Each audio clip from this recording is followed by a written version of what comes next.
So the other day, my dog shit candy washing machine failed. The bearings failed on it. So I managed to pick up this LG. There's the model number. 9 kilo direct drive, 10-year warranty on the motor, 5-year on the machine. Got it for an awesome price direct from LG. They had like this flash sale where it was $370 with an extra 50 quid off if you trade in your old appliance, whether it's working or not. So all in, I think it came to literally like 320 or 321 with free delivery. So here it is. I'm not going to show how to install it. I mean, it's very simple. Got the existing inlet and wastewater pipes there. I'm just going to change the washers on them because they're in good condition. So I'll just get it all set up and then go through the preliminary wash to clean out the manufacturing oils and whatnot. So let me get it set up. I also do need to glue this kitchen piece back in, which you can see is meant to go in there. But I figured I might as well just wait until I've installed the washing machine, so that gives me way more access to actually put it in place. Did a cheeky bit of silicone and painting on the skirt in there too. Anyway, let's get this all set up. I will just mention as a bit of a tip, if you look here, those holes there are tiny, and there's a dishwasher between where those ends connect and where the washing machine is. So rather than faff around for hours trying to route those through, as long as the actual inlet and waste pipes are in good condition, you can reuse the inlet, or you can reuse both. So all you got to do is get out the old washer. You can see it's not in bad shape, but it has formed a bit of a ridge where it's been connected to a washing machine for years. So to remove it, doesn't really matter if you damage the washer, but you don't want to damage the threads, obviously, on the pipe. Use a pick tool like this, or a small flathead screwdriver to prise it out, and eventually you'll get it out. There's the old one. And then with your new pipe, which by the way is also extremely short, this is what came with the new washing machine. Again, just prise the new one out and put it in the old one, but just be very careful not to damage it in the process. Typically the new one will come out a lot easier than the old one because it hasn't sealed before, so it's still quite loose in there. Just a bit of a tip. Again, with the waste pipe, the one that it comes with is nowhere near long enough, so someone in the past had already fitted this connector here, so I can just connect it straight onto that, no issues. Before you screw the inlet into the washing machine, I would recommend just turning the water on, have it connected on the other end, and have this end in a bucket just to flush out the system, make sure there's no sediment in there or whatever, particularly if you've had it laying like that for a while. Just run a bit of water through it into a bucket, or even if you've got the room, loop it back up into the tap. So that's what I'll be doing, just to make sure the internals are all clean. Cheers. Small update. So irritatingly, the machine sticks out from the worktop by like an inch, and it's because of these stupid holes. So I'm just going to cut them so 2 holes turn into 1, and maybe cut to the left of that left hole slightly more towards the skirting, and then it will fit, because basically the pipes are just getting in the way, so it won't sit flush. That was a bit of a faff, but it got there in the end. Essentially I just had to cut that tiny piece of wood which was in the 2 holes on this board here, which you should have seen, and that just allowed just enough flexibility and movement for the hoses to sort themselves out, and allowed me to mount it completely flush, whereas before there was about an inch gap. Don't forget to get it leveled, so I just used my Spirit there. It was pretty level anyway, to be fair. I just unscrewed this front one a little bit more, just to make sure it doesn't rock, but it was pretty close. I mean, I'm on a tile floor anyway, so yeah, so let's do the first switch on. Hopefully it works. Nice. Not gonna lie, I'm pretty excited, as sad as that is. Anyway, it tells you to do a cotton wash with half detergent with nothing in it, just to get rid of like manufacturing oils and whatnot. So I'll set that up now off camera. And there we go. I've just checked, no leaks.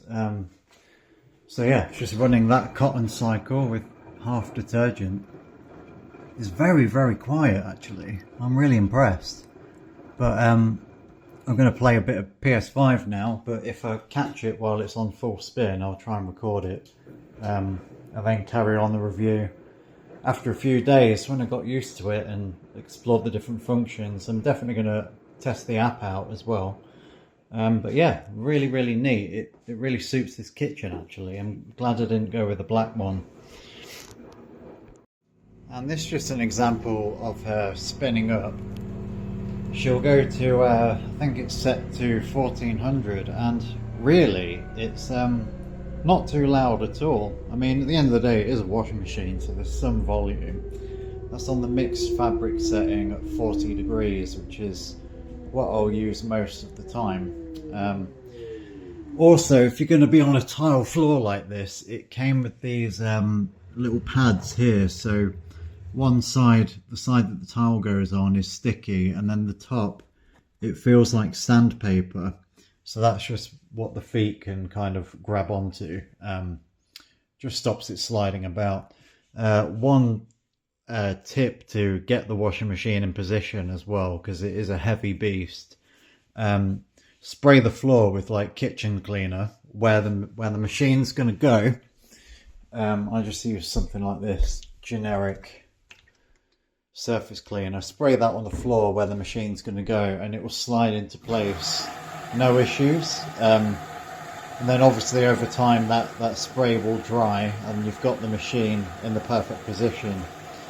I can't remember if I said in an earlier clip, but I had a lot of issue getting this to sit flush because it is a big machine.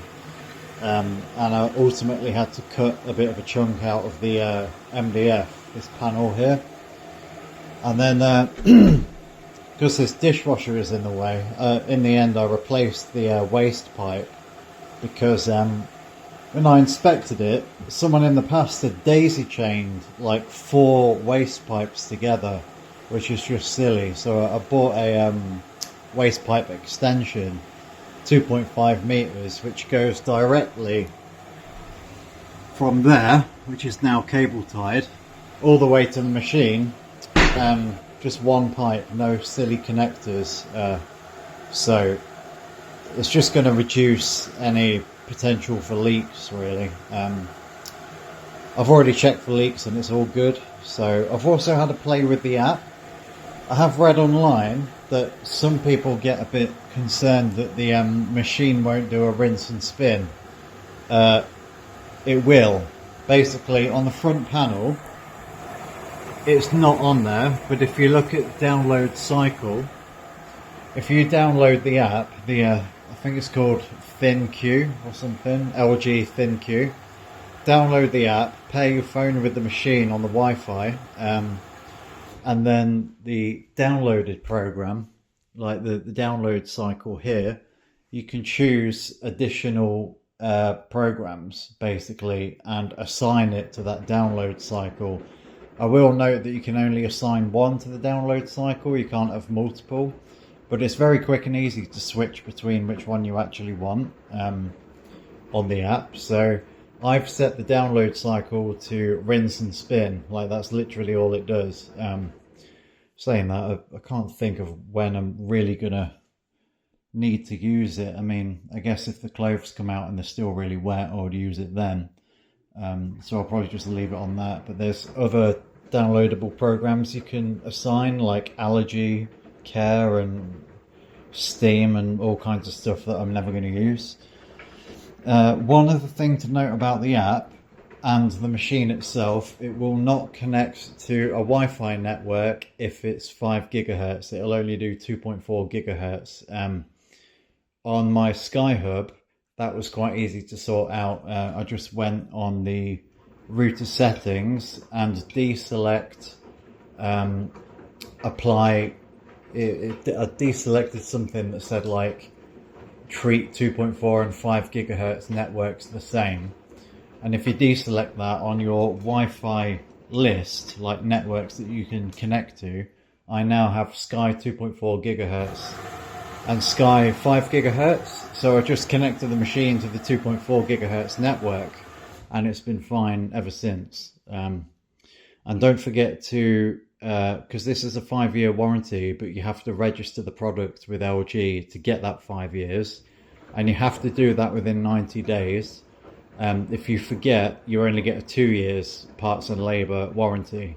So just be sure to, just fill in that form, send it to LG, and you'll get your full 5 years for the machine parts and labour and 10 years for the motor. I really doubt the motor's going to fail though, being direct drive. It's far superior technology to like the standard brushless on a belt system. So yeah, I guess I'll just leave the review with that. I'm just a guy that just likes clean clothes, and there's all these features on this machine that I'm not really ever going to use, so I'm probably not the best person to professionally review a washing machine. All I mainly care about is the reliability, how it looks, and I think it looks really nice. The price was amazing. 320 quid, absolute bargain. I checked the other day actually, and it's shot right back up to 479 quid, which is a tough pill to swallow if you were looking to buy it and you missed out on that deal. I probably wouldn't say, there might be better options for 479 out there. I don't really know. I just got lucky, I guess. The only other thing I care about is it having the options that I want, which is typically going to be eco and mixed fabric. And I did want an app compatible machine. I just think it's quite cool. I like tech. That's basically all I can tell you. So yeah, all in all, very quiet, decent looking machine, well built, very heavy. It's much heavier than the shit candy machine that it replaced. So yeah, I'll see how I get on with it anyway. Maybe I'll do another video in like a year or two, or a few months or whatever, and let you know if I have any issues. But yeah, any questions about this particular machine, let me know and I can look into it. You can also download the manual online if you want to look at particular features. So if this spins up again, I'll just tack on a quick clip of it doing that as well, so you can get an idea of like the max volume you're going to get out of it. But it's rock solid. There's a lot of clothes in there right now. It's probably close to full capacity, and it's handling it fine, like no issues. So yeah, thanks for watching. Cheers. Bit of max spin action, 1400 RPM.